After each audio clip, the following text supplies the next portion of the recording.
When it comes to classic cars, there often were myriad choices of engines that were available under hood. And of course, the high performance, high output engines often get the attention. Let's say the 3.2-barrel Pontiac 389s and 421s is an example from the mid-1960s. The 426 Hemis, the Maxwell V8s, the Ford 428 FE engines, the 427 engines. Those are the ones that really get the glory. But in terms of what customers really cared about back in the day, what really mattered? Having a great standard engine in your car.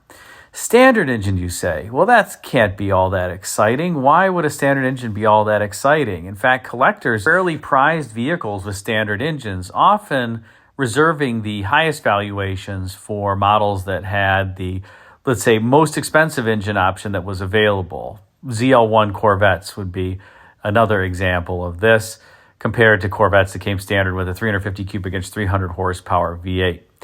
But I digress. In any case, what we are going to talk about today is what I think is the most amazing and I would say surprising standard engine ever put in a vehicle. And that is the 389 cubic inch premium fuel 2-barrel V8 that was put in Pontiacs from 1965 through 1966, and specifically was standard equipment on the lower end Catalina, Ventura, and Star Chief or Star Chief Executive, depending upon if this were 1955 or 1966. That model name shifted in between years. And before somebody puts a comment in the comment section, I know I said Ventura as the pronunciation of that particular model. And yes, that's how we pronounce it in the Midwest. So that's just how it is. I will say it correctly and how you're supposed to pronounce it, Ventura. So I'm not going to use that pronunciation, though, for the rest of this video. In any case, you may say, well, the Pontiac 389, that was around for more years than 1965 and 1966. Why are you picking the 1965 and 1966 389 premium fuel 2-barrel V8 as your selection? Well, that is correct. In fact, the 389 was introduced for the 1959 model year, and its last year was actually 1966 before it was enlarged to be 400 cubic inches in the standard engine configuration. And the reason why I picked the 1965 to 66 premium fuel 389 is because it was the most powerful variant of the premium fuel 389 2-barrel V8 that made 290 gross horsepower. There was an optional economy 389 2-barrel V8 that was a low compression engine during 1965 and 1966, but that engine was standard on the Catalinas, Venturas, as well as the Star Chief or the Star Chief Executives with the manual transmission. My favorite that I'm talking about here is the premium fuel 389 2-barrel. Now, why did I pick it? As I mentioned, this was the most powerful 389 2-barrel. And I have to say, I have owned and driven these engines driven cars with these engines, and they are absolutely fantastic and surprising in a number of ways. First of all, let's talk about acceleration. Way back in the day, a number of magazines ended up testing the acceleration of Catalinas with that standard engine, as well as the Bonnevilles with the standard 389 cubic inch V8 and a 4-barrel carburetor, even the optional 421 cubic inch V8 with a 4-barrel carburetor. Motor Trend named the entire 1965 Pontiac lineup as its car of the year, something that had happened before, but was a relatively rare occurrence, especially in the years thereafter. And Pontiac's lineup deserved it for 1965. However, in 1965, Motor Trend did test those Pontiacs that I mentioned. And what did they find? They found that the Catalina with the standard V8 would accelerate from 0 to 60 in about 9.1 seconds. The Bonneville with the 389 4-barrel would accelerate from 0 to 60 in about 8.7, 8.8 seconds. And the Bonneville or the Catalina 2+2 with the 421 4-barrel would accelerate from 0 to 60 in 8.1 seconds.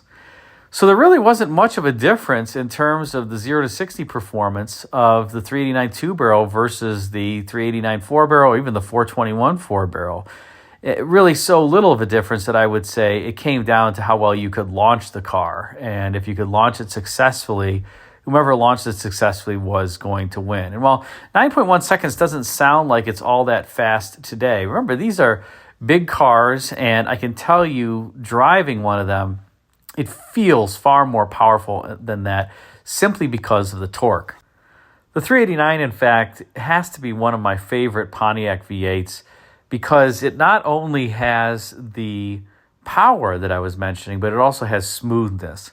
So for anybody who's driven one of the Pontiacs with this 389 premium fuel 2-barrel V8, the shocking thing is just how smooth it is. Smoother than the 421, smoother than the other Pontiac V8s. You start it up, you barely know that the engine's running. It's whisper quiet, especially with the stock exhaust. Of course, now many people don't put stock exhaust in their cars anymore. But if you have the stock exhaust on the cars, it's absolutely silent. And then I think one of the things that was most surprising to me when I got my 1966 Catalina with that engine was that when you accelerate, generally with 2 barrels, they become a bit of wheezers up at the higher RPM ranges and have a noticeable tail off in terms of their pulling power and how hard the engines are pulling at that upper RPM range. Somehow, some way, Pontiac has disguised this 2-barrel carburetor 389 as something that's just fantastic. It keeps pulling and pulling all the way until its shift point and the red line. And when you think about it, 2-barrel carburetors were used on race cars for a number of years. Really comes down to the amount of airflow that you can get through the carburetor, as well as the jets. And are the jets matched correctly for the engine to make sure that it can deliver the correct air-fuel ratio?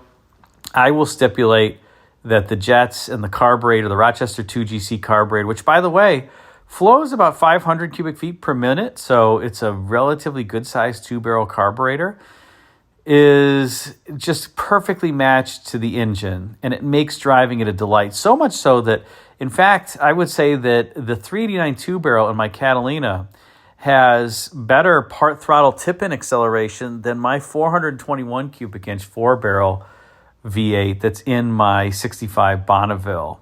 That's not to say that the 389 2-barrel is faster. I mean, when you stomp on the 421 4-barrel, it roars to life, and it really moves. I mean, really moves with speed in that big car.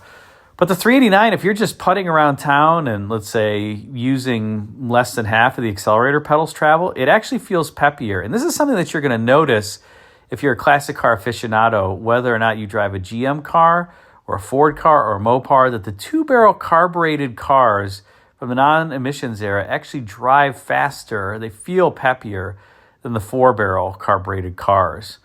And that certainly is true with this 1965 Pontiac 389 cubic inch 2-barrel.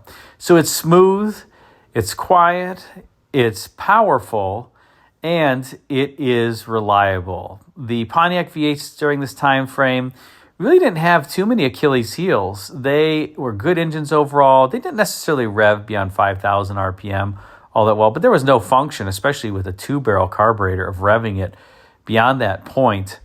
And, well, so long as you kept the RPM below the red line, they lasted for a long time.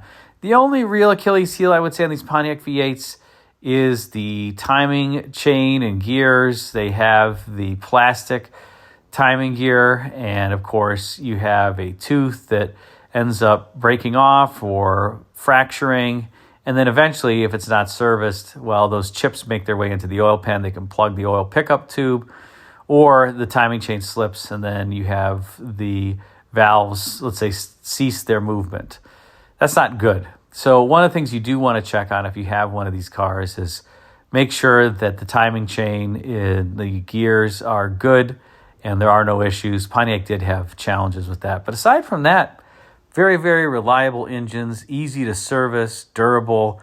And, of course, one could say, well, what about 1967 and the 400 cubic inch 2-barrel V8 that was standard in the similar lower line Pontiacs and made 290 horsepower? That I would say is a great engine too. But there's just something about the 389s in 1965 and 1966, if you've driven them, that they are just the perfect engine. And I think that they're even a little bit smoother than the 400s from 1967 and the later years with the 2-barrel V8. And they seem even a little bit peppier, I would say. So not quite sure what was going on there with Pontiac powertrain, but 65 and 66, they got it right. Before 65 and 6, there were 389 cubic inch two-barrel premium fuels, but they really weren't making the same amount of horsepower. And that's why I've put these on this list as my favorite. In fact, you can see the 389 two-barrel running here in my 1966 Catalina for a few seconds, and you'll notice how smooth it is.